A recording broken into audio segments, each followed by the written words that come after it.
porque nós temos sede aí da palavra e do conhecimento da verdade. E está sendo muito bom para mim crescer e aprender com todos vocês. Amém? Hoje nós estamos na aula 2, né? Textos dentro do contexto. Essa matéria vai ficando só mais interessante. Espero que hoje você possa também destravar algumas coisas aí na sua mente. Você possa voltar para casa aí com uma bagagem a mais aí, com conhecimento a mais na sua bagagem, e você possa ser abençoado por isso. Amém? Aqueles que estão online, boa noite, muito obrigado por estar conosco. E vamos fazer uma oração e já dar início à nossa super aula de hoje. Amém? Deus, obrigado por mais essa oportunidade. Nós te damos graça porque até aqui o Senhor tem nos ajudado, Deus. Obrigado pela vida de cada um, Pai, cada aluno dessa escola, Pai, que tem inclinado o seu coração e o seu tempo para aprender a Tua palavra, para aprender a interpretar as Escrituras que o Senhor deixou para que fôssemos guiados por elas. Deus, nós te pedimos que nosso entendimento seja aberto e nós venhamos compreender, ó Senhor meu Deus, todas as ferramentas, ó Senhor meu Pai, todo o conhecimento que for transmitido aqui pela Tua vontade, pela capacitação do Teu Espírito, em o nome de Jesus. Glória a Deus. Uma salva de palmas para Jesus. Aleluia. Eu nunca vi falar que que existia que o pastor tem direito nessas coisas. Essas coisas significam casos extraconjugais. O pedreiro pastor é Justino, de 50 anos. E foi na Bíblia que o pastor viu que poderia ter outras mulheres. Gostaria que alguém provasse para mim, biblicamente, aonde foi proibido um homem ter mais de uma mulher. Pouca gente frequenta os cultos do pedreiro que se apresenta como pastor. Umas 12 pessoas nas contas dele mesmo. E foi na convivência com os fiéis que Justino se viu envolvido em mais um caso extraconjugal. Aconteceu depois que uma mulher que mora na vizinhança contou a ele uns sonhos que vinha tendo. Na casa dela, a música evangélica pode ser ouvida de longe. A igreja entrando no céu. A mulher tem 4 filhos, é casada e prefere não aparecer. Disse que sonhou que teria filhos com um pastor. Uma revelação. Deus me levou a fazer isso. Não teve para onde eu correr. O marido também conversou com o pastor. Aceitou. Eu pensei comigo, se fosse a vontade de Deus, seria feito, né? Nós entramos em oração, pedindo a Deus misericórdia, porque seria uma das coisas mais difíceis da minha vida. O quê? E tomar essa decisão. Pegar uma mulher que tem marido. O pastor também é casado. Como explicar? A Bíblia, Oséias, capítulo 3. Este profeta, um homem como nós, e diz assim, Deus mandou tomar uma mulher e adulterar. O senhor está falando adulterar ou é a palavra adúltera? Receba essa mulher que foi adúltera. Não. Não é assim? Não, aqui está dizendo aqui que vai outra vez, ama uma mulher amada de seu amigo e adultera. Posso dar uma olhada? À vontade. Qual que é? 3. Aqui. Vai outra vez, ama uma mulher amada de seu amigo. Sim. E adúltera. Não é adúltera? Tem um acento aqui, pastor. Deixa eu ver aqui. E a Houve vergonha? uma interpretação equivocada? E adultera. Ou seja, a Bíblia não estaria se referindo a uma mulher adúltera? Deixa eu ver aqui. E não para que o senhor Calma que adulterasse? Tá. Inclusive foi bom nós mexendo nisso aqui, porque uma coisa chama a outra, né? Por isso nós precisamos da direção. Eu nunca vi falar que... Amém? Vocês estão entendendo a gravidade do caso? Pode acender a luz para nós, por favor, aí, pastorzão. Ô, Joninhas. Claro que o principal erro foi o de português, tá? Mas você não precisa ser um teólogo para você conseguir interpretar a Bíblia. Você não precisa ser o melhor leitor ou ter o domínio da língua portuguesa que nem eu tenho. Se você fazer algumas perguntas para mim das regras de português, muitas delas eu não vou saber te responder, Mas é isso que nós vamos estudar hoje. Quando você entende o contexto, quando você conhece a palavra como um todo, se ele tivesse lido errado, ele ia falar, não, mas não está casando com o resto da Bíblia. Deus, os princípios de Deus, ele não poderia estar falando isso. Então deixa eu ler direito. Deixa eu consultar outros textos. Mas, além de não ter o domínio básico do português, não conhecia nada de Bíblia. Por isso, olha a desgraça que aconteceu. Ele bagunçou com a vida dele, com de famílias, porque não foi só uma mulher, e passou essa vergonha nacional, e fez o evangelho passar vergonha nacional, que isso passou no Fantástico.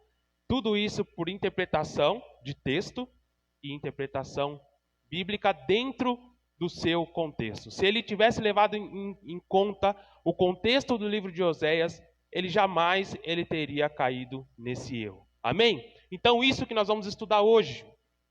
Texto dentro do contexto. Por que nós falamos tanto de contexto nas nossas pregações?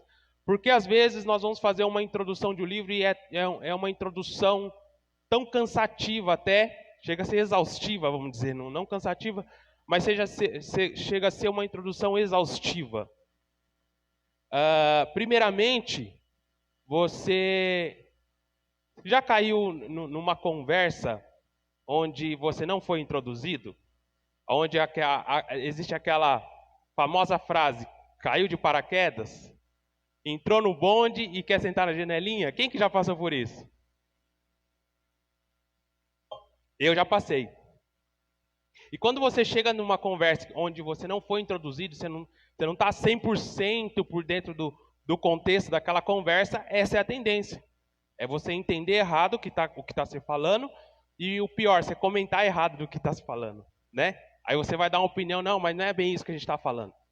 Então, por isso que é importante a introdução ao contexto. Por isso que nós gastamos tempo e esforço te introduzindo ao livro da Bíblia, para que você não pegue o bonde andando e tente sentar na janelinha, como muitos fazem, e nós vamos citar alguns textos disso.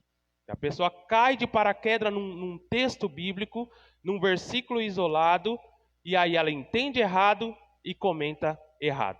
Então essa é a importância da introdução ao livro, da introdução à passagem, da introdução ao contexto. Amém? Bom, aula 2, interpretação bíblica. O que nós vamos falar hoje? Da importância da interpretação, a gente já viu nesse vídeo, por isso que eu já passei no começo, a dupla natureza da Bíblia, distanciamento, a importância do contexto e tipos de contextos. Amém? Existem mais de um tipo de contexto. Hoje, nós vamos fazer algumas perguntas no final, só que hoje não vai ter consulta, tá? Vai ser só 2 perguntas, vão ser referentes ao distanciamento e aos tipos de contexto para a gente gravar essas coisas, tá? Então você presta bastante atenção quando a gente chegar nesses pontos, tá? E vai ser assim, 2 perguntas, mas elas vão ter várias respostas. Então cada um vai ter direito a uma resposta. Então dá para bastante gente participar para a gente absorver esses principais pontos aqui, tópicos, tá bom? Vamos lá. A importância da interpretação, coloquei uma bússola aqui, ó. Porque se nós consideramos que a Bíblia é a nossa bússola, é o nosso manual de fé, logo se nós não interpretarmos corretamente a nossa bússola, nós estaremos certamente perdidos. Né? Se você tem um mapa e você não lê certamente o mapa corretamente, você vai parar no lugar errado. Então não adianta ter a bússola, não adianta ter um mapa, não adianta ter um GPS, se você não sabe usar corretamente. Por isso essa aula é tão importante. Não sei se eu já falei aqui, mas dentro de um seminário, onde muitas das vezes, igual o pastor, a pessoa ela fica full time lá dentro, essa matéria ela pode ser gasta até 6 meses de estudo da interpretação bíblica. Ela tem muitas ramificações para você ver a importância dessa matéria. E algumas das coisas que falam no seminário, nós estamos trazendo aqui para vocês, tá bom? Olha só. A interpretação bíblica ela é tão importante que nós, os protestantes, somos frutos dela. Quando o monge alemão conseguiu interpretar Romanos 1,17 da forma correta, ele foi primeiramente transformado e depois mudou completamente a história da igreja. Quem sabe quem foi esse monge alemão? Quem arrisca aí? Ô, pastorzão, isso aí. Martinho Lutero, um monge alemão agostiniano, onde nasceu esse espírito protestante justamente porque a Bíblia era interpretada erradamente. Vocês lembram da aula passada da interpretação alegórica? Amém? Então, o que aconteceu? Graças à interpretação alegórica, foi aberta uma porta para a igreja para entrar uma série de ensinamentos, de doutrinas estranhas. Né? Um monte de entulho teológico na igreja, né? que era a igreja católica, mas não tinha igreja católica e igreja protestante, era a igreja. Igreja católica significa igreja universal, igreja do mundo, né? Então era a igreja. E graças a essa interpretação alegórica, entrou um monte de bagunça dentro da igreja e outras questões. Mas a interpretação alegórica ela permitia que o cara olhasse o texto e falasse, não, isso aqui significa isso, então vai fazer parte da liturgia. E começou a entrar várias doutrinas. E Lutero, lendo Romanos 1,17, primeiro ele recebeu a revelação do texto, realmente, o que o texto significava literalmente, que estava dizendo que nós somos salvos pela fé, aprendemos isso na aula de Romanos também, e depois abriu para várias outras interpretações de vários outros pontos da Bíblia que estavam sendo interpretados erroneamente, principalmente no que tange à venda de indulgências. Então, se nós formos pensar direitinho sobre a reforma protestante, ela foi uma reforma oriunda da interpretação bíblica. Ele olhou e falou, peraí, não estamos interpretando a Bíblia corretamente. Ele não queria criar uma nova igreja, ele não queria romper com a igreja, ele não queria. Ele só queria, vamos interpretar corretamente, como a Bíblia ela é, mas não foi aceito, por isso nasceu o protestantismo. Então, a raiz de tudo foi isso. E como a gente estava falando aqui em off, esses caras, Lutero foi só um deles, dos reformadores, eles têm uma inspiração lá naquela igreja, naquela escola de interpretação de... Qual que é a escola de interpretação literal?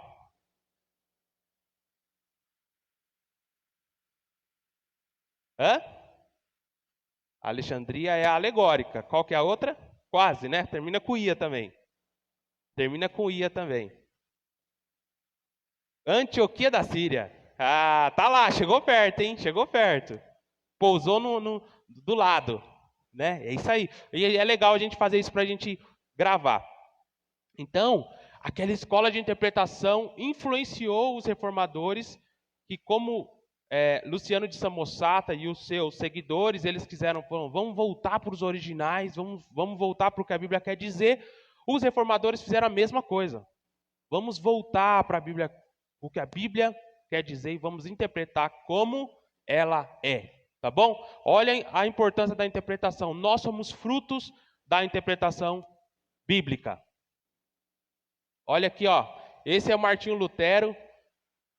Um dos principais, a cara da reforma é ele, mas tiveram homens antes deles, conhecidos como os pré-reformadores, e houve homens contemporâneos juntos com ele em vários lugares ali da Europa e posteriores. Ele diz assim, ó, uma frase dele: qualquer ensinamento que não se enquadre nas Escrituras deve ser rejeitado, mesmo que faça chover milagres todos os dias. Olha que legal. Então, mesmo que tenha milagre todos os dias, não está na Bíblia, vamos descartar. Esse foi Martinho Lutero. E esse foi um slogan, não dele, mas da reforma, tá? Sola Escritura, ou somente a Bíblia. Tá? Ele estava colocando a Bíblia como a autoridade maior da igreja, confrontando a tradição oral onde havia ali o Papa, ele tinha poder de ele falar assim, ó, a partir de hoje, eu li na Bíblia isso, e a partir de hoje isso vai ser uma doutrina. Então isso encerrou na Reforma Protestante, dizendo que se não está na Bíblia, não pode ser uma doutrina, um ensinamento. Amém?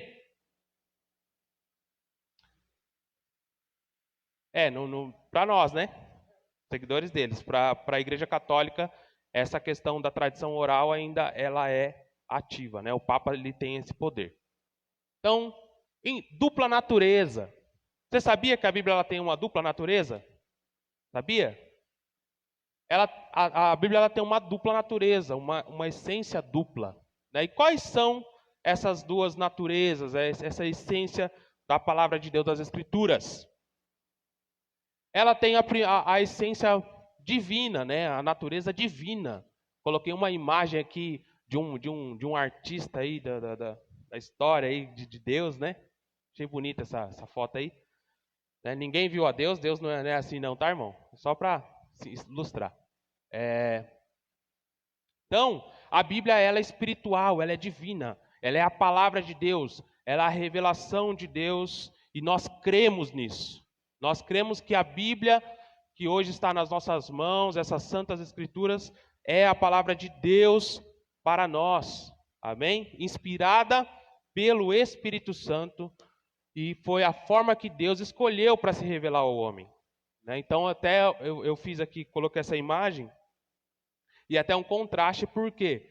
Porque Deus ele não escolheu de se revelar, ter uma teofania. Ninguém viu a Deus, até Moisés ele viu Deus de costa, né? Ninguém viu a Deus e Deus ele não quis se revelar assim. Ele escolheu se revelar, tudo que sabemos de Deus, tudo que nós fazemos, tudo que nós cremos, foi através da sua santa e poderosa palavra. É a forma que Deus escolheu para se revelar ao homem. Só por isso, nós já deveríamos mergulhar e comer esse livro. Se nós amamos a Deus, se nós queremos o conhecer, nós precisamos mergulhar nesse livro, que é a revelação de Deus. Então essa é a primeira natureza da Bíblia, que é uma natureza divina e espiritual. A segunda natureza, ela é humana. Por que ela é humana? Porque Deus também escolheu transmitir essa revelação através de homens. Amém? Então isso é muito importante. Isso é muito importante você saber, porque existem pessoas aí fora, ateus, teólogos liberais, historiadores, que eles usam alguns pontos que são resultados da natureza humana da Bíblia para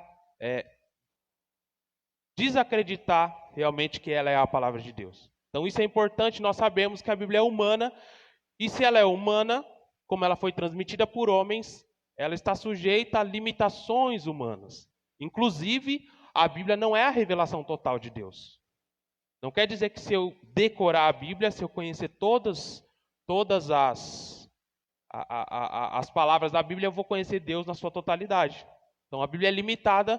Muitas das passagens, igual como nós vemos com o Apocalipse, elas têm aquelas figuras. O que está acontecendo ali? Eles receberam uma revelação e eles transmitiram essa revelação conforme o seu entendimento, conforme aquilo que eles compreenderam, dentro das suas limitações. Houveram também limitações na transmissão do texto. Nós já falamos aqui que o texto dos apóstolos, que saíram da pena dos apóstolos, não existem mais há muito tempo. Então os apóstolos escreveram essas cartas foram para as igrejas e começaram a copiar, e começaram a copiar, e começaram a copiar, e começaram a copiar, e começaram a copiar, e começaram a copiar. Então, nessa transmissão, foram encontrados problemas também. Às vezes esqueci uma linha. Você já tentou copiar alguma coisa, algum texto? Já tentou? Quem é que conseguiu copiar 100% igual? É quase impossível, né? Se você pegar um texto ali, você pegar um capítulo da Bíblia, você pode fazer esse teste. Se você conseguir, você traz para mim aqui que você vai ganhar um prêmio. Né? Olha como muda, né? Então, assim, a gente pode até, na próxima aula, nós vamos entrar na parte prática de leitura da Bíblia, a gente vai falar sobre traduções, eu vou falar um pouquinho mais sobre isso, tá? essa matéria, esse assunto, ele pertence à matéria de crítica textual.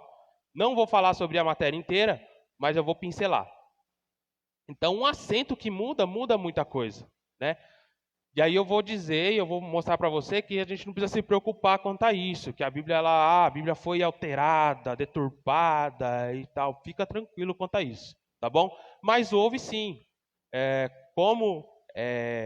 a gente está falando, se a gente tentar escrever um texto, copiar, é natural que você vai deixar passar alguma coisa, pula uma linha, esquece uma vírgula, esquece um acento, ainda mais no grego koiné, também um traço, um tio muda o som, havia fonemas parecidos também, sons muito parecidos, então isso aconteceu, tranquilo. Só que essa matéria da crítica textual trabalhou esses textos e harmonizou, mostrando que a palavra na sua essência, por mais copiada que ela fosse, ela não mudou. E isso é fantástico. Isso mostra que Deus estava no controle até da transmissão do texto. Esse texto de mais de 2000 anos chegar até nós, só pode ser por intervenção divina. Seria quase impossível isso acontecer.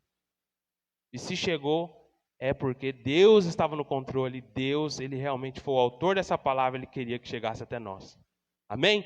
Então isso é a natureza divina e essa é a natureza humana da Bíblia. Ela foi escrita por homens. Amém? Olha que legal, esse professor, ele é um teólogo já falecido, americano, e ele diz assim, a Bíblia é a palavra de Deus dada nas palavras dos homens na história. Isso resume o que a gente falou. É a palavra de Deus dada nas palavras dos homens de uma forma que nós compreendemos. Por isso que a gente vê na Bíblia às vezes, Deus se arrependeu. Deus atribui sentimentos humanos a Deus. Isso tem um nome técnico também. Mas não é. É a forma que o autor ele colocou ali uma palavra para que nós entendêssemos, para que nós compreendêssemos mais ou menos o que estava acontecendo. Tá bom? Então é a palavra de Deus dada nas palavras dos homens na história. Por isso é importante nós estudarmos o contexto histórico. Então, devido a essas duas naturezas, para nós interpretarmos a Bíblia, nós precisamos de dois apoios também. Tá? Então, principalmente, nós precisamos do apoio espiritual. E quem que é que vai nos ajudar a entender e compreender a palavra? O Espírito Santo. Coloquei a pombinha simbolizando ali.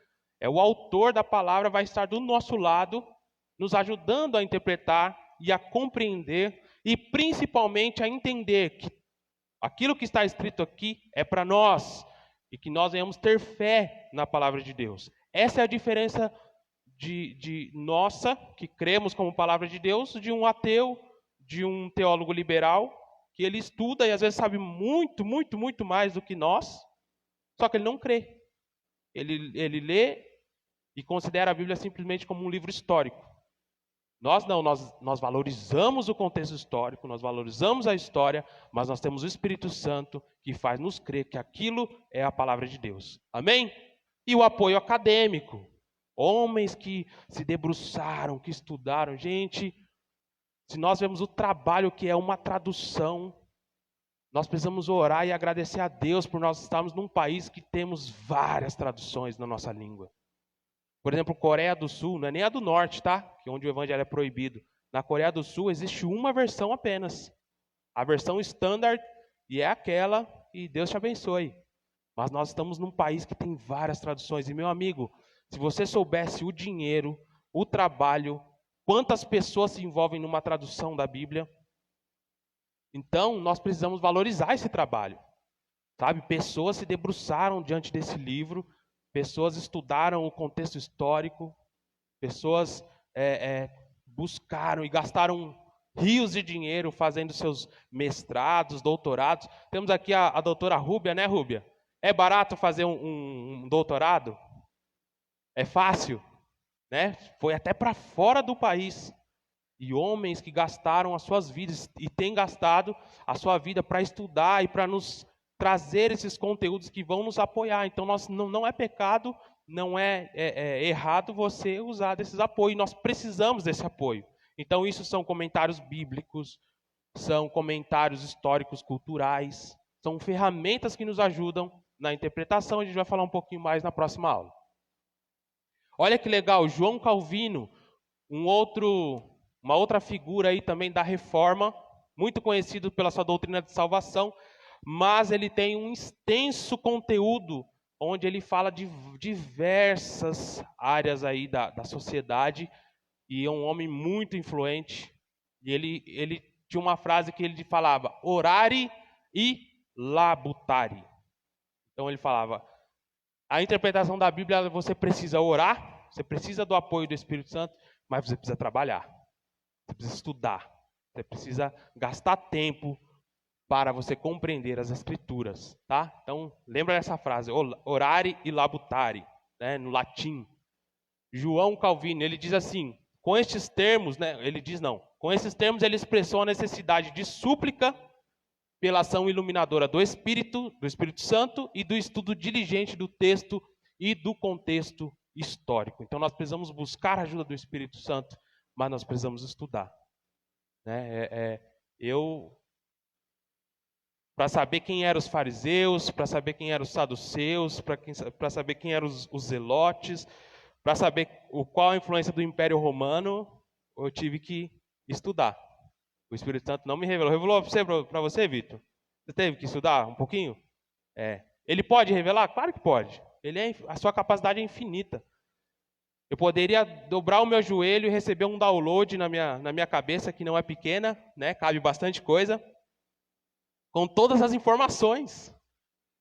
Mas o Espírito Santo ele não trabalha dessa forma. Então, nós precisamos orar para receber essa iluminação, mas nós precisamos estudar, nós precisamos ler, nós precisamos ouvir, para que nós venhamos compreender as Santas Escrituras que dirigem a nossa vida. Amém? É isso que você precisa entender. Nós não estudamos para a gente sentar e discutir debates teológicos, ou para mostrar para alguém que você sabe mais da Bíblia do que ele. Não é para isso.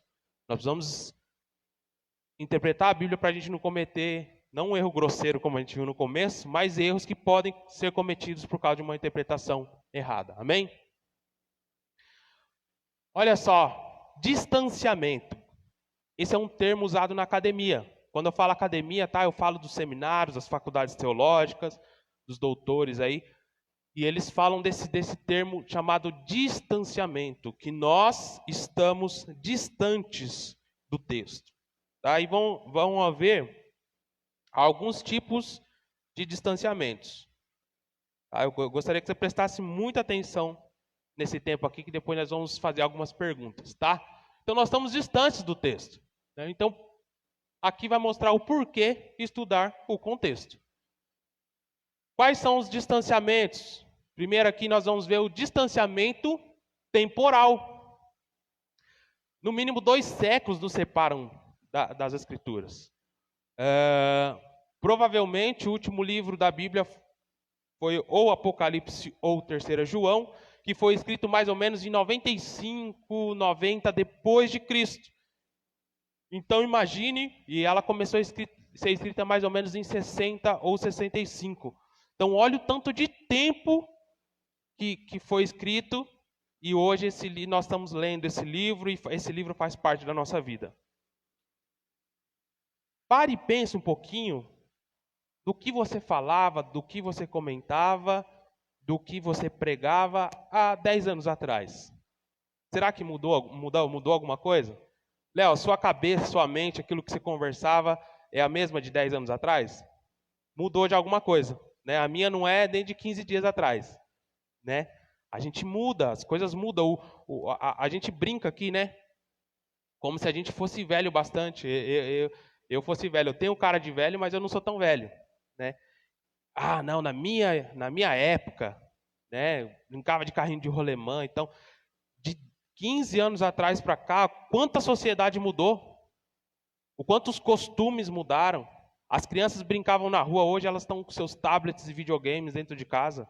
O quanto que mudou de 15 anos para cá, dentro da nossa cultura, dentro do nosso país. Agora você imagina, há 2000 anos atrás, numa cultura de um outro continente, né, em línguas que não se falam mais, em cultura que não existe mais, de pessoas que já, autores que já morreram, como o Nicodemos gosta de falar. Será que mudou alguma coisa?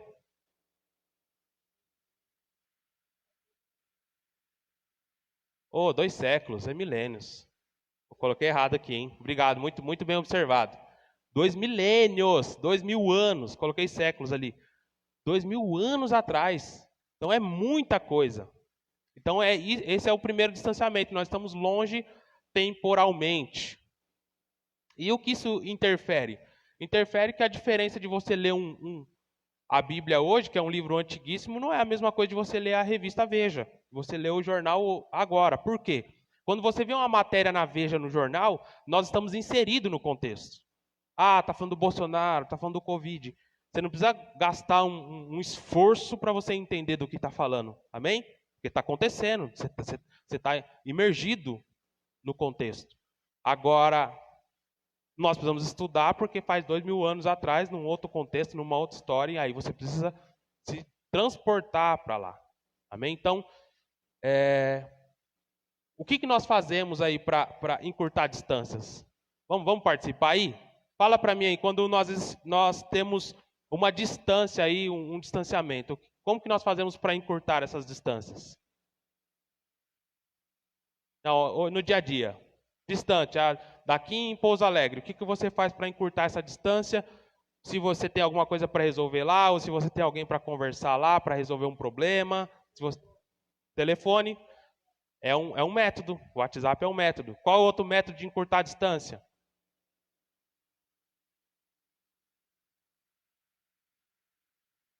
Atalhos, mas e o método, o veículo, né? O que mais? Ó, nós falamos de telefone, um carro. Se eu precisar resolver um carro, é um veículo para encurtar essa distância, né? O motoboy, né? Que mais?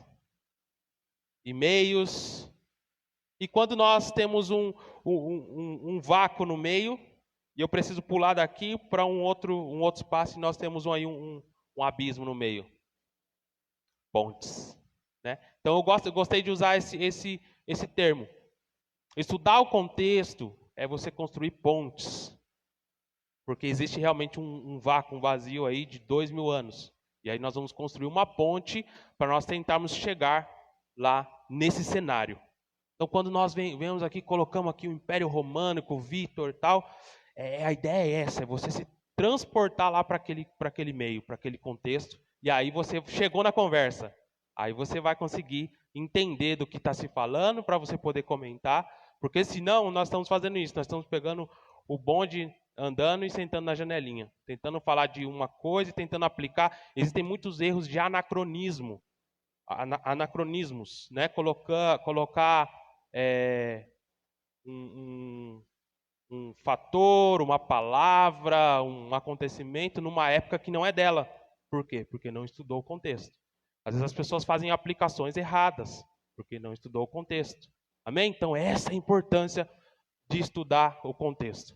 Criar pontes. Contexto cultural. A gente falou já um pouquinho aqui. O distanciamento cultural. Estamos distantes culturalmente. Realmente é um abismo. Porque além do tempo, como eu falei, é um outro continente, numa época muito diferente. Os hábitos eram completamente diferentes. A gente vai falar como esses contextos afetam o texto bíblico. Amém? Então deixa eu avançar aqui, que senão nós não vamos conseguir. Linguístico.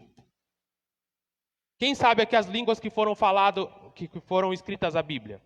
Quem chuta aí? Hebraico, aramaico, uma parte do Antigo Testamento. Então a maioria do Antigo Testamento foi hebraico, uma pequena parte em aramaico, porque na época o aramaico já estava caindo em desuso. O que mais? Novo Testamento? Alguém falou aí? Grego. Só que não é o grego de hoje. E nem o grego clássico. É um grego chamado grego koiné. Eu coloquei um pouquinho da escrita ali. E é uma língua que é morta há muito tempo. Então, isso é muito importante, que às vezes a pessoa ela estuda um grego clássico, ou o grego que é falado na Grécia hoje, mas não tem nada a ver com a Bíblia. Esse é um outro distanciamento, que é o distanciamento linguístico, são de línguas que não se falam mais há muito tempo. Então, você imagina, hoje você assiste um filme, você lê um livro que foi traduzido, e já existem erros do inglês para o português. Por quê? Porque às vezes existem palavras que elas não têm um referencial na nossa língua. Isso é normal em toda tradução. Agora você imagina de uma língua de 2000 anos atrás e que ninguém fala mais. O inglês, como fala, hoje para você estudar, qual que são as dicas? Você assiste filmes com legenda, ouve músicas, porque hoje o inglês ele é falado em muitas plataformas, de muitas formas. Isso faz você absorver. Agora, como falar de uma língua que nos fala mais? Como estudar uma língua que nos fala mais? Então, você entende a dificuldade, às vezes, da tradução? Porque, às vezes, é difícil realmente traduzir, pode ocorrer algum erro de tradução, porque são línguas muito antigas e línguas mortas. Amém? Então, nós já falamos do temporal, do cultural e do distanciamento linguístico. Qual que é o outro? Estudar o contexto é construir pontes, né? Sabendo essas particularidades, as épocas que viveram, quem eram os destinatários, quem escreveram as línguas que foram usadas. Por isso é importante levarmos em conta o contexto. Aqui nós vamos entrar agora em contextos.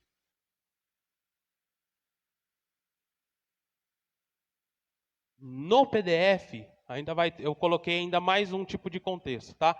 Que é o distanciamento, que é o distanciamento autoral também, e aí não veio para o slide. Falando nisso, está muito mais detalhado o PDF, tá? Inclusive eu coloquei um conteúdo aí que eu vou falar depois, e está bem detalhado para quem tinha curiosidade, que eu não vou falar aqui, mas no PDF está bem detalhado com mais conteúdos. Então existe o distanciamento autoral também, que é que os autores estão mortos. Então se você lê hoje um livro do Augusto Nicodemos e você tem uma dúvida, você manda um e-mail, você manda um WhatsApp, se for próximo, mas hoje manda um e-mail, você tira uma dúvida com ele. Você comenta um vídeo dele, ele tira uma dúvida. Como fazer isso com Paulo e Pedro? Né? Quando Paulo falou sobre o batismo nos mortos. E agora? O que ele quis dizer com isso? Então, esse é um outro distanciamento, onde os autores estão mortos, nós não podemos tirar as dúvidas com ele. Tá bom? E aqui a gente vai entrar agora nos contextos, tá? A importância do contexto. O contexto é construir pontes. Existe um abismo entre nós, o nosso mundo contemporâneo, a nossa cabeça, a nossa cultura, a nossa língua e todo esse contexto onde a Bíblia foi escrita. Então, nós vamos construir pontes. O primeiro contexto que eu quero dizer, o que eu quero falar, é o principal, que a partir dele nós vamos ver os outros, é o contexto histórico. Tá? Ele vai englobar toda a situação cultural, social, religiosa, política que os leitores e autores do texto estavam imergidos, tá? Imersos. Então esse é o contexto histórico que ele vai nos mostrar o que estava acontecendo na época em todos esses cenários e como isso afetavam eles e afetava diretamente eles no que eles escreviam, como escreviam, para quem escreviam, tá bom?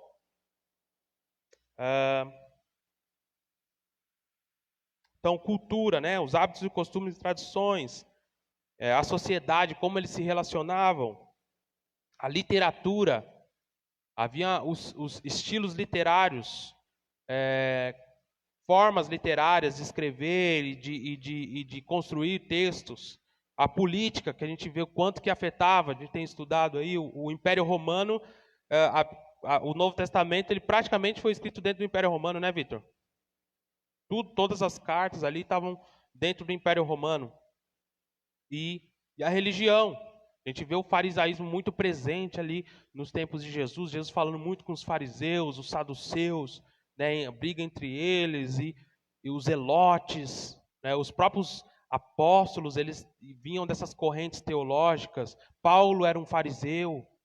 Então, muitas atitudes e posicionamentos vão ser explicados pelo contexto religioso da época. Então, tudo isso está dentro do contexto histórico, a gente pode colocar dentro do contexto histórico. Amém? Tranquilo? Alguma dúvida até aqui? Uma dúvida? Só fala assim, que hora que acaba? Vocês estão conseguindo pegar alguma coisa? Estou falando muito rápido? Estou tentando ser o mais didático possível, tá? E estou tentando trazer uma pincelada de várias coisas que estão aí, que estão nos livros, que estão nos discursos aí dos acadêmicos, tá? Para que você tenha uma noção de vários pontos e você, se você quiser, você pode se aprofundar neles depois, tá bom? Então vamos lá. Agora nós vamos colocar os textos dentro do contexto. Olha que interessante isso daqui. Como o contexto histórico ele nos aprofunda realmente na mensagem de Jesus ali da época e como nós conseguimos ir além. Então, assim, agora se você quiser, você pode abrir a sua Bíblia aí e a gente vai usar um pouco a Bíblia agora para nós entendermos um pouco melhor. Pode acompanhar na Bíblia. João capítulo 4 vai falar da mulher samaritana.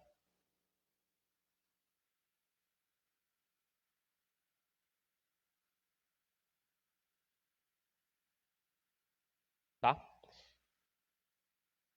Mas pode volta para mim lá, ô Janias. Por enquanto ainda não põe na tela não. Deixa eu só trabalhar com a imagem aqui. E aí eu falo para você o versículo quando a gente precisar entrar. Porque eu quero usar a imagem aqui para vocês absorverem aí o que está rolando. Então vamos lá. João capítulo 4, a mulher samaritana. O que a gente sabe dessa passagem? Que Jesus, ele precisou passar ali por Samaria. E ele foi até um poço, porque estava com sede. Despediu os seus discípulos para comprar pão. E ali ele ministrou uma mulher samaritana. Trouxe uma palavra de conhecimento na vida dela. Aquilo realmente fez ela crer. Ela foi para a cidade e voltou com muitas pessoas para ouvirem a mensagem de Jesus, onde ela falava, onde ela cria que ele era o Messias. Tranquilo, já é uma boa mensagem, fruto de muitas pregações e muito interessante, muito poderoso que Jesus fez. Só que quando você vai estudar o contexto, você vai entender e você vai perceber a profundidade dessa passagem, o que rolou ali, o tanto de paradigmas que Jesus quebrou e que a mensagem não foi só para aquela mulher.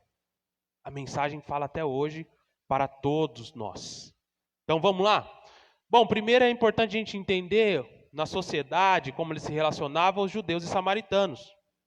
Mas por que eu preciso entender? Porque no texto o autor ele faz questão de dizer que os judeus não falavam com os samaritanos. Então, primeiro, se está ali é porque o Espírito Santo quis que estivesse. Amém? Segundo, se está ali, o autor ele quis transmitir algo com aquele detalhe. Ele queria chamar a nossa atenção para aquele detalhe. Então, aqui já vai uma regra de interpretação básica. Né? Uma regra, não, uma ferramenta, uma dica de interpretação. Pergunte ao texto. Leia a Bíblia e pergunte ao texto. A regra básica da interpretação é: a Bíblia interpreta ela mesma. A melhor ferramenta de interpretação da Bíblia é ela mesma. Então você pergunta o texto. Então está ali, ele colocou que os judeus não falavam com o samaritano. Aí você pergunta: por que os judeus não falavam com o samaritano?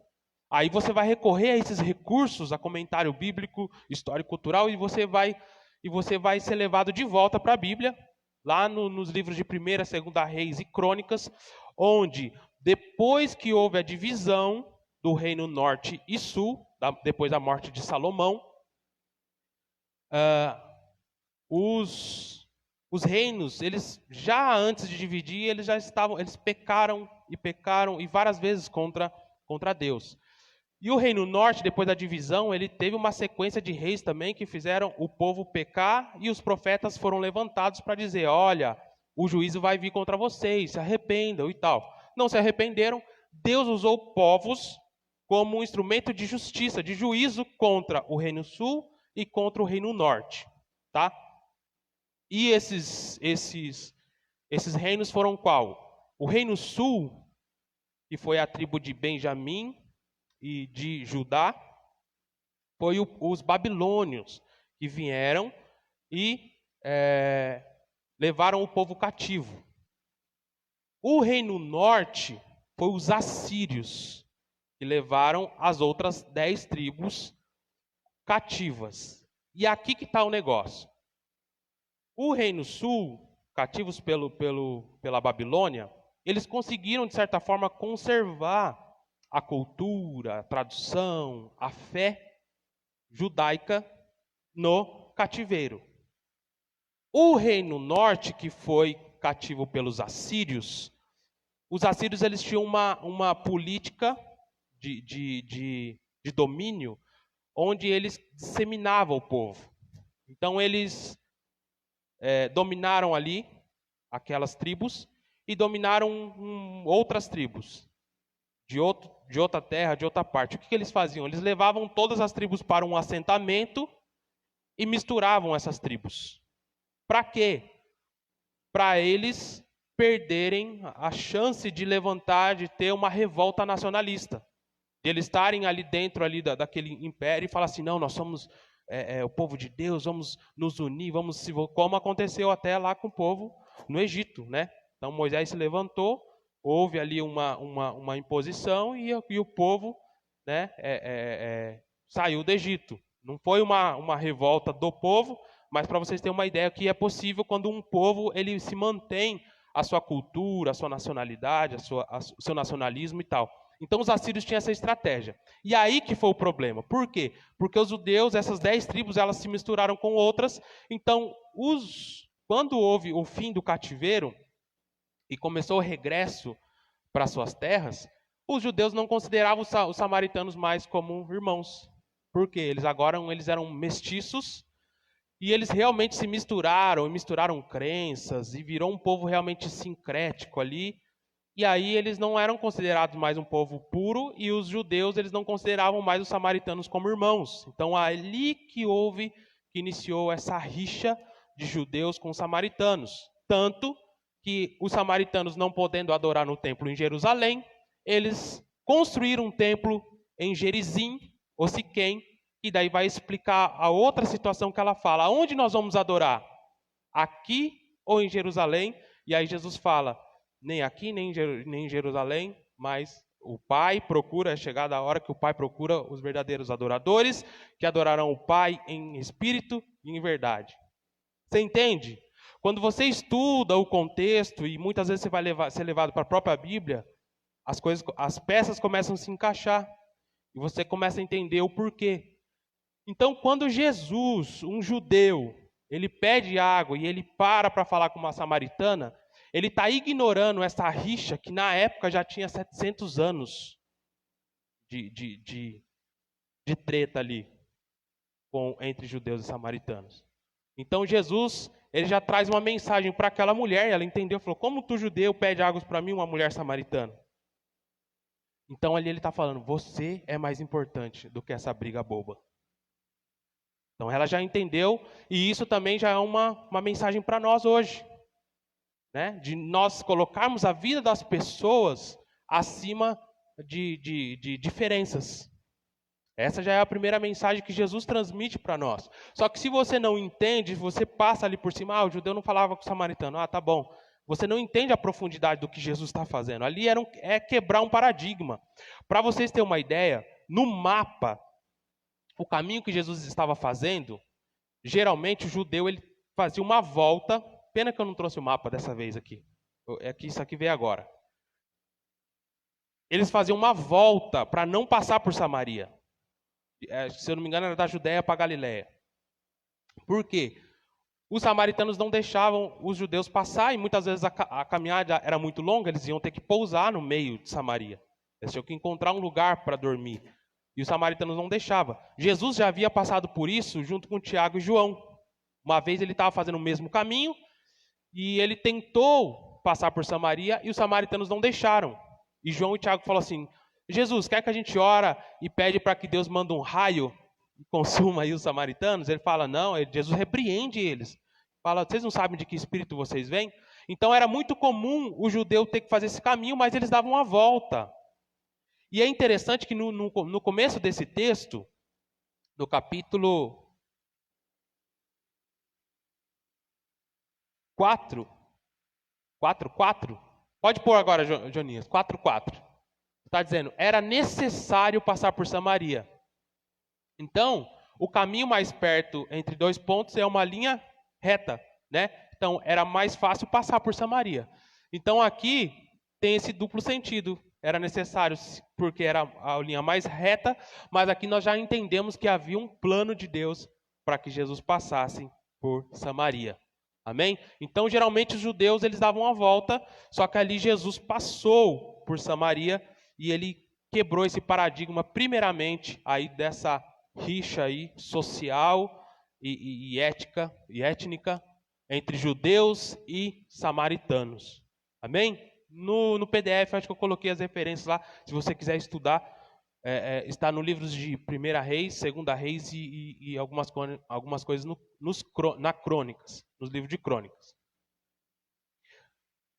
Havia o âmbito cultural também, o valor da mulher na sociedade. Eu coloquei um artigo lá também, muito interessante, que a mulher ela tinha um papel, ela tinha um valor, que ela era considerada também como uma propriedade para o homem. Assim como seus bens, tinha o mesmo valor dos seus bens, dos seus imóveis, das suas propriedades. A mulher, ela não tinha um valor legal diante de um juiz, uma palavra que tinha um peso diante de um juiz. Se ela testemunhasse um crime, a testemunha é mulher, então não tem valor. A mulher, durante as refeições, ela não comia com os homens. Ela ficava do lado da mesa para servir o seu marido, porque ela não poderia sentar na mesa com os homens, né? Um homem não falava em público com uma mulher, nem a sua esposa. O homem ele andava, às vezes, na frente e a mulher ela vinha acompanhando atrás. Então esse era o contexto. Está vendo o distanciamento da cultura, apesar que há alguns resquícios ainda, né, do machismo hoje, mas não é como era antes. Mas esse era o valor da mulher na sociedade. E aí Jesus agora ele fala, não somente com uma mulher samaritana, e olha como o texto, ele quer nos trazer esse detalhe. Porque o texto fala, uma mulher samaritana. Então não falou, poderia só falar uma mulher, ou poderia falar, né, ou poderia destacar a origem dela, mas falou uma mulher samaritana, poderia falar, Jesus encontrou uma pessoa, uma mulher samaritana, porque Jesus estava quebrando tanto o paradigma social quanto cultural, porque um homem não dirigia uma palavra para uma mulher em público, muito menos gastava numa conversa. Tá? Dentro disso, aprofundando ainda mais, um dos motivos que os religiosos achavam que não deveriam se conversar com uma mulher e gastar tempo conversando com uma mulher, porque eles acreditavam que ali ele estava perdendo um tempo que ele poderia estar dedicando ao estudo das Escrituras, falando com a mulher. Olha só. E aí você traz à memória alguns pontos da Bíblia, não era só a mulher, mas era a criança também. A criança, como até algumas igrejas hoje, né, acha que atrapalham o culto. Coloca eles numa salinha ali, porque a criança ela atrapalha o culto, ela não é importante. E o que Jesus fez? Quem lembra? Ele tirou a criança e colocou no meio da reunião. Quebrou o paradigma de novo, colocando aquele que quer entrar no reino dos céus precisa ser como uma criança. Então você está entendendo a profundidade? Quando você estuda o contexto, você fala, uau, como Jesus foi profundo. E às vezes foi por isso que ele despediu todos os discípulos para comprar pão. Porque se eles ficassem ali, eles iam talvez até atrapalhar a sua missão. Porque a Bíblia fala, vamos ver aqui, agora vamos lançar também no telão. Então ele tem a conversa e tal. 27, por favor, 4:27, Joninhas. Naquele momento, seus discípulos voltaram e ficaram surpresos ao encontrá-lo conversando com uma mulher. Mas ninguém perguntou o que queres saber ou por que estás conversando com ela. Por quê? Porque a mentalidade deles era essa que a gente está expondo aqui. Por que Jesus está falando com uma mulher? Ficaram chocados. Então olha o contexto e olha o que Jesus estava fazendo. Ele estava colocando ali aquelas regras, aqueles paradigmas, ele estava colocando aquela mulher, o valor daquela vida, acima de todas essas coisas. Acima da religiosidade, acima das rixas, acima do preconceito. Olha que mensagem que Jesus está trazendo. Amém? Volta para nós de novo, na tela. E o religioso, né? Havia uma certa disputa religiosa entre os samaritanos e os judeus sobre o verdadeiro lugar de adorar a Deus. E, historicamente, Abraão passou ali por esse monte, Gerizim. Josué, quando ele cita Deuteronômio ali, quando ele cita a lei ali para o povo, ele passou por ali. Então havia uma história também de Deus para com o seu povo naquela região. Só que eles construíram realmente um templo ali, acredita-se, até Flávio José comenta alguma coisa, porque eles foram rejeitados lá pelos judeus. Então eles criaram um templo ali no monte, e eles adoravam ali, e eles criam aqui, é o verdadeiro lugar de adoração.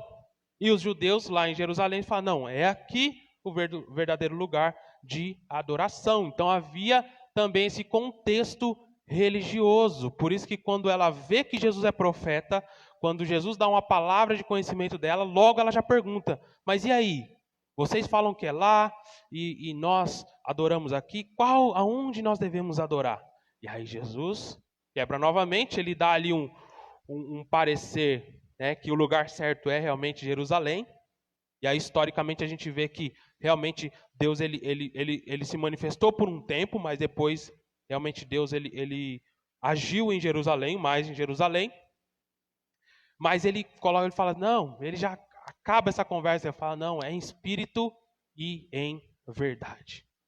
Então você entende, quando nós estudamos o contexto, a história, o que está acontecendo ali, a própria Bíblia, porque a Bíblia interpreta a Bíblia, nós vemos a profundidade de uma passagem como essa, onde nós daríamos para fazer várias e várias pregações e estudos só no que Jesus fez diante dessa mulher, do quanto ele demonstrou amor por aquela vida que muitos rejeitavam, né? Era meio-dia, provavelmente não era o dia onde as pessoas iam tirar água. Você imagina o sol do meio-dia lá no Oriente Médio? E ela provavelmente já ia sozinha porque sofreu vários tipos de preconceito e Jesus quebrou todos eles, demonstrando que a vida ela está superior às diferenças, aos preconceitos e à religião. Que lição para as igrejas de hoje, né? Que muitas das vezes a pessoa não vem numa reunião, faltou numa coisa, não, já quer dar uma dura, já quer excluir, essa pessoa não serve para mim, porque não tem compromisso. Não, Jesus fez tudo ao contrário. Né? Claro, os discípulos eles precisam seguir a cruz, mas quantas vezes pegar a sua cruz e seguir era deixar as suas vidas, tem um preço discipulado? Claro que tem. Mas Jesus nunca colocou regras e religiões acima do valor que as pessoas têm. Então nós devemos aprender com o nosso mestre. Fica à vontade.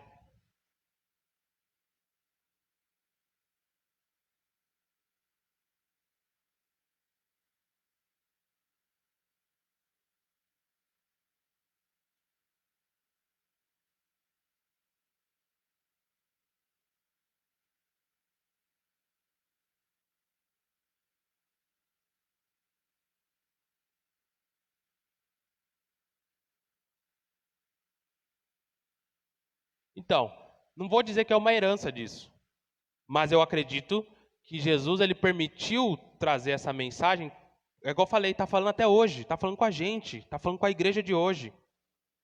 Não é o templo, não é o monte, né? Não é Jerusalém. Vou fazer uma excursão para Jerusalém porque lá é a Terra Santa, porque Deus está lá. Eu desejo muito ir para lá. Eu quero, porque eu quero pisar, eu quero entrar no contexto.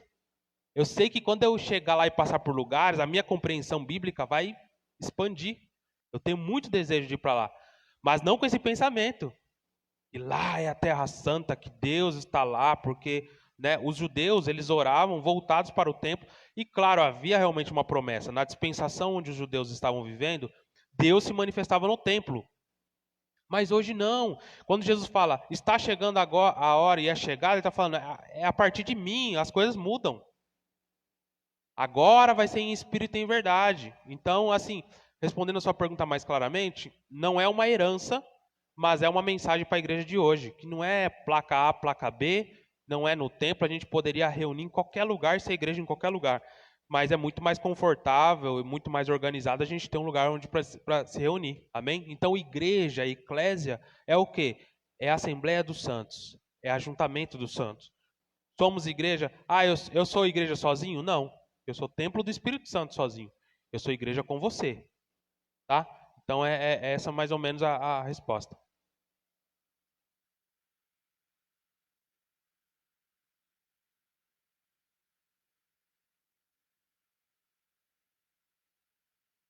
Sim, claro, exatamente. É falta de entendimento. Porque se estudar a palavra de Deus, não teria isso. Como a gente não tem. Né? Estamos recebendo o nosso irmãozão aqui, né?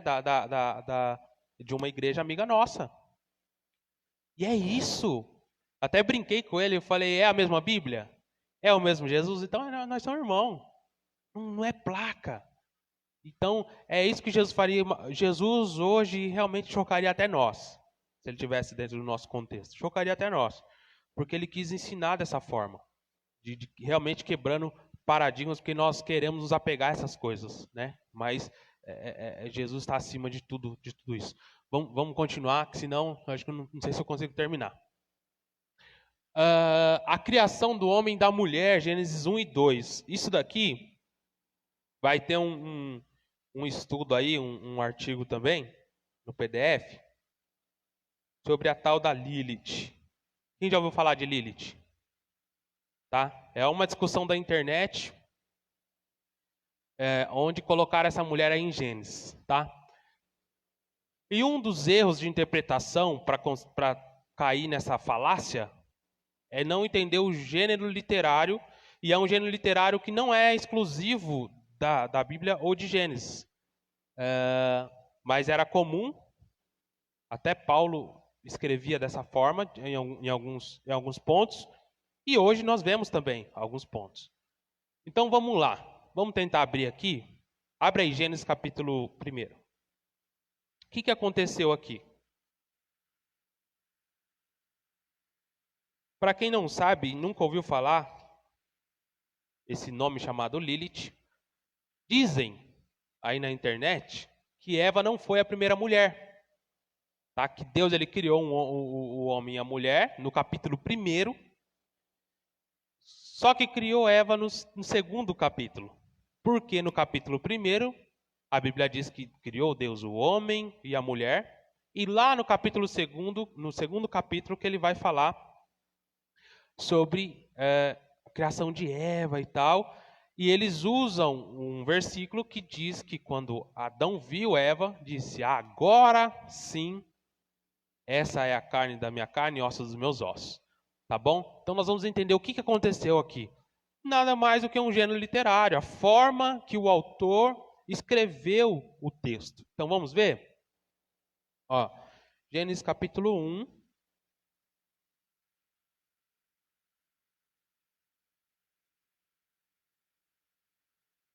(28), por favor.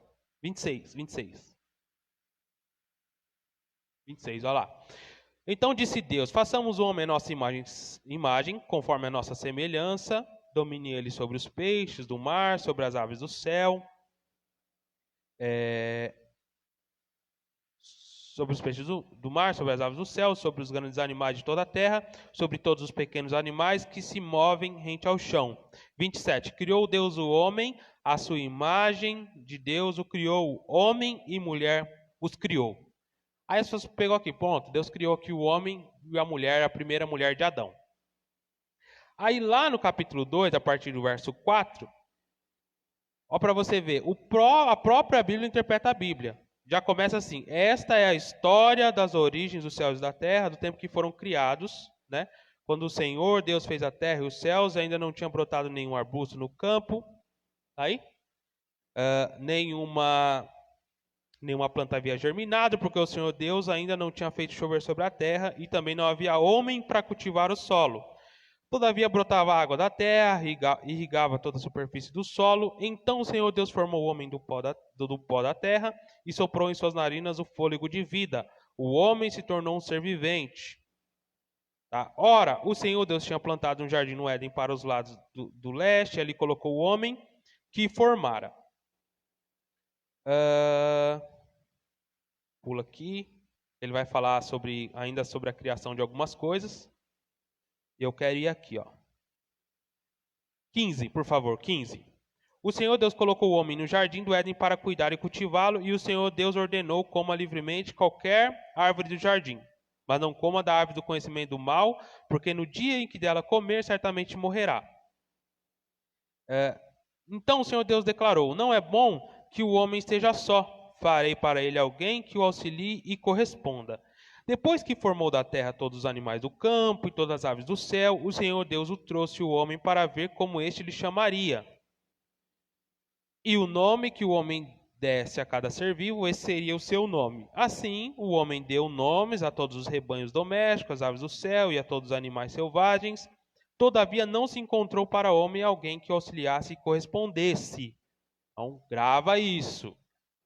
Deus criou os animais, chamou Adão, põe os nomes. Então Adão estava passando ali, dando os nomes, e Adão olhou e falou: poxa, não, todo mundo tem par, eu não tenho.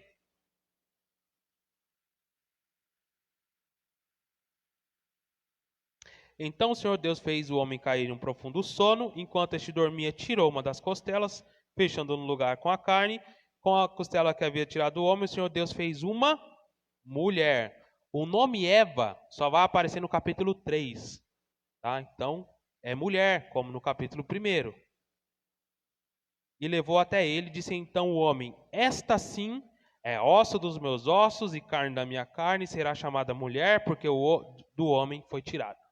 Então eu li o contexto aqui, e é simples, não precisa ser teólogo, não precisa ser um estudioso. O que aconteceu aqui? O primeiro capítulo está falando sobre a criação em geral. No segundo capítulo, é claro, aqui na Bíblia já fala assim, ó, a origem da humanidade. Nas suas Bíblias tem um subtítulozinho aí? Tem? A origem da humanidade? Tem? É claro que na Bíblia, nos pergaminhos, não tem isso aqui. Isso aqui é uma inserção da tradução. Mas se você ler, você já vai ver que o que ele está fazendo. O autor ele descreveu, a grosso modo, a criação no capítulo 1. No segundo, ele vai detalhar a criação, focando na criação do homem e da mulher. Simples. Não é duas criações. Um panorama. Boa, Leozão. Depois, agora a gente vai aprofundar. E hoje acontece isso numa matéria de jornalística. Coloca lá, acidente na Fernão Dias, assim, tal. Aí vem um artigo embaixo, detalhando, no dia tal, o fulano de tal, da Silva, pegou o carro e tal, e entrou na rodovia e acabou colidindo no... Amém? Tranquilo. Só que o que acontece? As pessoas elas pegam os versículos isolados, e algumas pessoas até maldosas, e criam essas teorias. Lilith, como uma mulher, nem aparece na Bíblia. Lilith, ela é parte de um folclore, de uma criatura mítica da cultura judaica. Tá? Ela vai aparecer na Bíblia, acho que em Isaías, esse nome, mas o nome em si ele vai ter uma atribuição a animais noturnos. Eu vou postar um vídeo no grupo também, uma explicação bem técnica, bem legal, sobre esse assunto, porque eu já fui abordado com eles. Já fui na casa de um irmão, falou: irmão, pastor, me explica isso daqui, essa Lilith. Quando ele colocou, eu já sabia a resposta, porque eu já tinha estudado, já tinha lido isso daqui, e não foi nem um estudo que eu tinha feito. Eu só tinha lido a Bíblia mesmo, e eu já sabia onde ele ia chegar. Então, é muito claro, se você ler um pouquinho com calma, um pouquinho com atenção, a própria Bíblia te explica a Bíblia. Então, não tem nenhuma dificuldade aqui. Se você ler o livro inteiro dentro do seu contexto. Amém? Então é isso, a formação do texto utilizado nessa passagem é utilizada até hoje em algumas estruturas literárias. Primeiro ele deu o panorama, depois ele explicou a criação. Tranquilo? Lilith não existe, Eva foi a primeira e única mulher, não caia nessas falácias aí, amém? Contexto imediato. Então, assim, introduzimos o contexto histórico. Agora que a gente está dentro do contexto histórico, a gente vai trabalhar esses outros tipos de contextos, tá? Que é o contexto que é dentro da própria palavra. Então, o primeiro contexto é o contexto imediato. Grava bem, contexto imediato, e esse é o que mais gera erro. E é o mais fácil. Por quê? Eu coloquei até aqui, ó. A resposta está aqui mesmo. É o contexto imediato. A resposta está ali no texto, ali nos próximos versículos. Ou está em cima ou está embaixo. A resposta do texto está ali mesmo. É o contexto que se encontra nos versículos posteriores e anteriores à passagem em questão. Vamos ver uns exemplos? Filipenses 4,13. Posso todas as coisas naquele que me fortalece. Um dos versículos que mais a gente vê adesivo em carro, legenda no Facebook e no Instagram, atribuindo a triunfalismo, a conquista. Não, eu posso abrir essa empresa, eu posso realizar esse sonho, eu posso porque Deus me fortalece. Isso é uma mentira? Não. Deus ele nos ajuda mesmo. Tudo que nós conquistamos, fazemos, aonde chegamos, foi porque Deus nos fortaleceu. Mas o texto não está dizendo isso. Pode falar isso? Pode. Mas não usa o texto. Esse que é o problema. As pessoas elas querem usar um texto para fomentar suas ideias. E o texto não está dizendo isso. Vamos lá, Filipenses capítulo 4, verso 13. Abre na sua Bíblia aí. O que Paulo está falando? Está querendo dizer com isso? Filipenses capítulo 4, verso 13.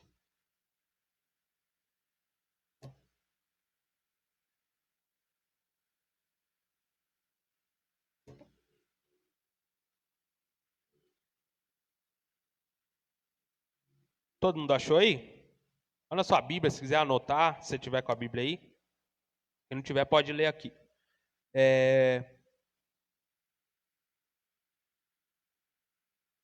Então aqui, tudo posso naquele que me fortalece. Só tá o versículo, mas aí aonde que está a resposta? Aí você de novo a gente vai fazer aquela técnicazinha. Pergunta o texto. Por que ele está falando isso? O que é tudo?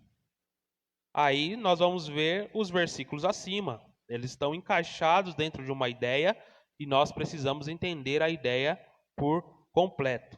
Então ele está falando o quê? Ele está falando aqui, ó, a partir do verso 10, sobre... ele está agradecendo pelas ofertas, e as ofertas o ajudou em vários momentos difíceis. Então ele está falando assim, eu passei por vários momentos difíceis e momentos bons, e em todas essas coisas ele me fortaleceu. Vamos ler junto? A partir do verso 10. Alegro-me grandemente no Senhor, porque finalmente vocês renovaram seu interesse por mim. De fato, vocês já se interessavam, mas não tinham oportunidade para demonstrá-lo. Então ele está falando que através da oferta, os filipenses foram presentes na vida de Paulo e demonstraram o interesse pela vida dele, e isso foi uma oportunidade de mostrar o interesse pela vida deles. Não estou dizendo isso porque esteja necessitado. Olha só que interessante, ele não está valorizando o recurso, o dinheiro em si, mas ele está valorizando a atitude nobre que eles tiveram. Então não é porque eu estou necessitado, por quê?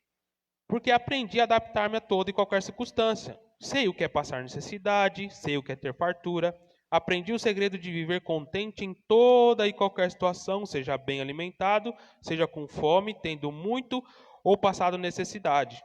Tudo posso naquele que me fortalece. Amém? Quando você lê dentro do contexto, pronto. A própria Bíblia te explica. Ele está falando sobre que Deus o fortaleceu não num âmbito de conquista, mas num âmbito de sustento, de suporte. Ele passou por todas as coisas, boas ou ruins, porque Deus o fortaleceu. Amém? Parece que a gente tira o brilho, às vezes, da palavra, né? E às vezes muitos pregadores, eles usam até conscientemente, eles pegam um texto isolado para romantizar a palavra, para emocionar as pessoas, para chorar. Não, Paulo fala, eu poderia vir com vocês com palavras de sabedoria, mas não, a Bíblia é suficiente, né? E isso é um engano você se iludir. Ó, se você tem uma caixinha de promessa na sua casa, eu quero desafiar, joga ela fora. Joga essa caixinha de promessa fora, que aquilo ali é uma ilusão. A Bíblia ela não pode ser recortada. A Bíblia ela é completa. Amém? Então, para nós entendermos, nós temos que ler dentro do contexto, como a gente fez agora. Pelo menos, o contexto onde os tradutores eles dividiram. Que essas divisões não existem no original. Mas pelo menos, leia esses trechos. Tá? E esse é os erros piores, que é o do contexto imediato. A resposta está logo ali. Lembra que a gente falou do todas as coisas cooperam para o bem que amam a Deus? A resposta está no versículo posterior. E qual que é o bem? O bem é nós nos tornarmos semelhantes a Jesus. Amém? Essa daqui vai frustrar muita gente. Essa daqui, gente, tem até música. E usam completamente ao inverso do texto. Completamente. Porque usam essas palavras, e eu confesso que eu já usei, tá? Eu já usei, fora do contexto, como uma palavra de esperança. E o texto não está dizendo isso. É justamente ao contrário. Jó capítulo 14. Em Jó tem outro texto, mas que não é um fora de contexto. É uma palavra que não está na Bíblia. Que diz que diante de Deus até a tristeza pula de alegria, né? Está em Jó, mas não existe esse versículo na Bíblia. Tá? Em Jó está dizendo que o Leviatã pula de alegria e é dentro de um outro contexto. Mas eu não trouxe porque a gente está falando de texto fora de contexto, não de versículos que não estão na Bíblia. Isso aí fica para uma outra aula. Mas tem bastante também, viu? A palavra de Deus se renova todas as manhãs. Já ouviu isso? Já ouviu ou não? Não está na Bíblia. São as misericórdias de Deus se renovam todas as manhãs. Amém? Então tem bastante também. Mas fica para outra aula. Então, para a árvore, pelo menos há esperança. Se é cortada, torna a brotar e os seus renovos vingam. Olha que interessante. Coloca na ACF. Vamos ver como é que diz na ACF aí, por favor, Joninhas. Tem como? A gente está lendo na NVI aqui, tá gente? Acabou a aula. ACF, está aqui? É essa ACF? Acho que não, acho que está na NVI, hein? Aqui já está claro já, o texto. Mas acho que é isso mesmo. Olha só. Para a árvore, pelo menos há esperança. Se é cortada, porque aqui, ó como muda. E como a NVI, ela é um texto, ela é baseada, nós vamos falar isso na próxima aula um pouco.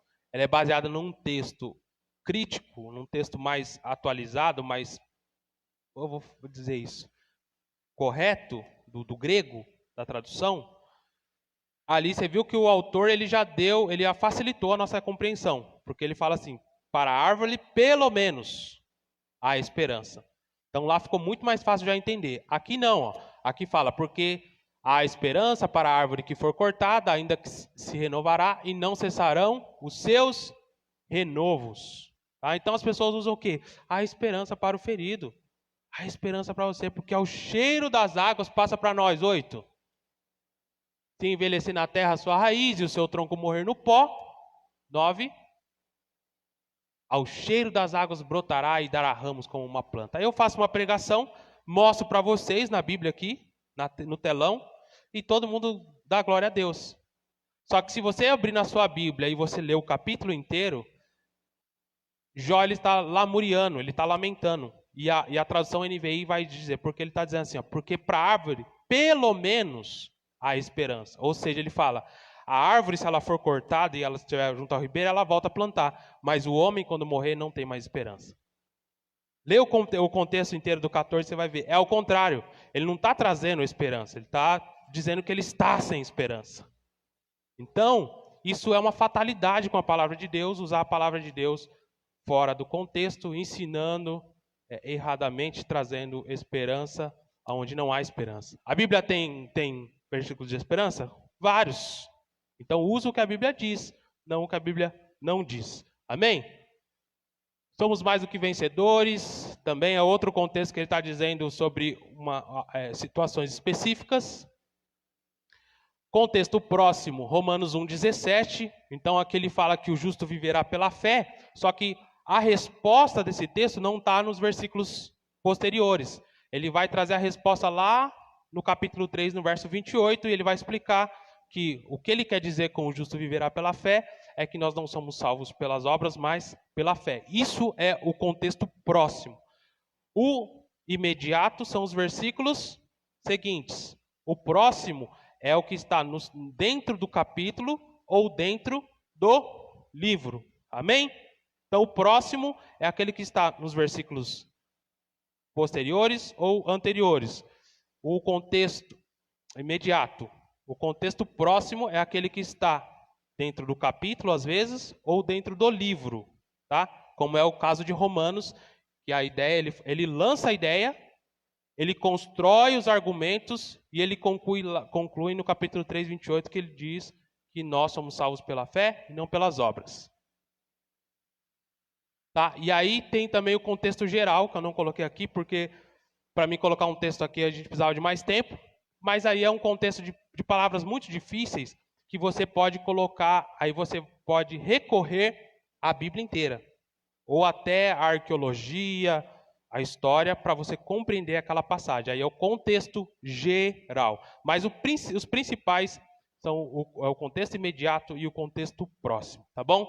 Então, o principal erro de interpretação dos pregadores e consequentemente, os cristãos, alcançado por essas vozes, é pinçar. Quem já viu uma pinça? Quando você quer tirar uma ferpa, né? Algo muito específico de um lugar. Então, as pessoas, elas pinçam os versículos. Ela pega um versículo da Bíblia ali, eu quero só esse. Caixinha de promessa. E esse é um erro, fora do seu contexto. A Bíblia interpreta ela mesma. Ela deve ser lida dentro do seu contexto, respeitando a ideia do autor principal, sendo transmitida pelos seus leitores, depois sendo trazida e aplicada para os nossos dias. Amém? Então vamos se colocar em pé no seu lugar. Parabéns para você, que aguentou aí até o fim. Deu a aprender alguma coisa? Amém? Isso vai ajudar você na leitura da Bíblia? Essa é a ideia, que você saia dessa aula e você pegue a sua Bíblia, estamos no livro de Efésios, vamos estar no livro de Filipenses, e leia assim agora. Você vai ver que muitos versículos, muitas palavras vão mudar para você. A sua leitura da palavra, ela vai mudar. Quando você lê dentro do contexto, quando você senta e lê a carta inteira, tira meia hora, tira 20 minutos, e você vai ver como a sua interpretação bíblica vai mudar. Então vamos lá, rapidamente para a gente encerrar. Quais são os tipos de distanciamentos que nós temos aí referente à palavra de Deus? Responde um por vez. Levanta a mão, Pati. Cultural, um distanciamento cultural. Ponto para a Pati aí, tem que anotar os pontos depois, hein, Pati? Religioso, entra dentro de um outro contexto esse aí, hein? Temporal, muito bom. Quem que falou temporal aí primeiro? Olha lá, ó. Linguístico. Então, David, Rúbia, temporal, pastor meio certo, pastor Adailson. Tá certo também, mas ele está dentro de um outro contexto. Qual que é o outro contexto? Que tal cultural, religioso e social? Ele está dentro de um pacote, isso daí. Religioso, social, está dentro de um pacote, esse aí. Esse aí na verdade está dentro de contexto. Aí não. Nós estamos falando de distanciamento. Então nós falamos linguístico, temporal, cultural. Então esses são os distanciamentos, né? Temporal, alguém falou já temporal? Autoral, que eu falei, boa, nem está muito boa. Tá no PDF, mas não estava no telão. Muito bom. E o autoral. Tá? Esses são os distanciamentos que a gente precisa construir pontos. E os tipos de contextos? Contexto agora. Então, esse que a gente falou do religioso aí, ele está dentro de é religioso, social, ele está dentro de um contexto que a gente fala muito aqui. Histórico. Contexto histórico é um tipo de contexto, tá bom? Que a gente vai estudar a religião da época, a sociedade da época, a cultura da época. Contexto histórico. E agora tem esses últimos contextos que a gente falou. Quais são? Imediato e próximo. A Bia Café com Leite aí, que já respondeu direto. Já perdeu os pontos. Não, mas legal, vamos contando os pontos, hein? Eu quero preparar uma coisa muito especial no final desse curso, dessa matéria. Um presente muito especial aí para quem tiver mais pontos aí de participação e perguntas, tá bom? É isso aí, meus queridos. Prepara a sua oferta aí, você que trouxe a sua oferta. Nós não podemos deixar de, como os filipenses, demonstrar aí nosso interesse em Deus através também das nossas ofertas. É uma das formas de adorarmos a Deus.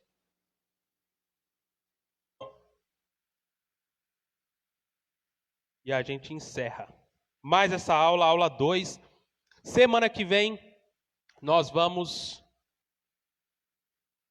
abordar aí como ler a Bíblia, tá? Então nós vamos começar aí na parte prática. Vou preparar uns exercícios aí para casa, tá bom? Nós vamos pegar ali como ler a Bíblia, dicas para ler a Bíblia, presidão, ferramentas para ler a Bíblia. Aí a gente vai falar sobre traduções, comentário bíblico, como usar o comentário.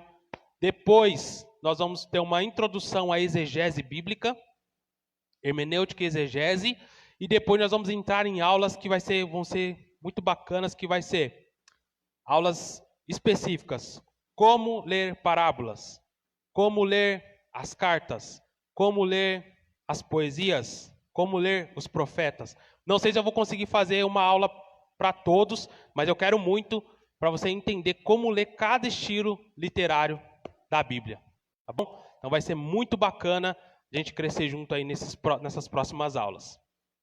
Vamos orar então, agradecer a Deus e pelas ofertas em nome de Jesus. Deus, obrigado, Pai, por esse tempo, obrigado pela vida de cada um, obrigado pela Tua palavra, Senhor, que superou todos esses milênios aí e chegou até nós, a Tua santa e poderosa palavra, que transforma a nossa vida, que muda a nossa vida, que salvou a nossa vida, Deus. Obrigado. Que o Senhor continue nos trazendo crescimento, amadurecimento, ó Deus querido, e que em nome de Jesus, cada um que está aqui possa crescer, ó Senhor, meu Deus, contigo, também através da Tua palavra. Nós te agradecemos e ofertamos agora, Senhor, em gratidão, em louvor e adoração ao Senhor, por tudo que o Senhor é, por tudo que o Senhor tem feito em nossa vida. Despeça cada um em paz e que as bênçãos contidas na Tua palavra possam estar liberadas, ó Senhor, para cada um, em o nome do Teu Filho amado Jesus Cristo. Amém, amém e amém. Graças a Deus. Deus abençoe. Você possa ofertar com alegria. Quem não tem em espécie pode ofertar lá atrás ou fazer um Pix. E que você possa ser abençoado em nome de Jesus. Não vá embora antes de dar um toque no seu irmão, cumprimentar, tá? O pastor ele não pôde estar hoje, ele está enfermo, está com um problema na coluna, tá bom? Então provavelmente ele vai enviar a lição da célula online para nós, tá bom? Deus abençoe, uma salva de palmas a Jesus. Vá em paz. Muito obrigado a todos.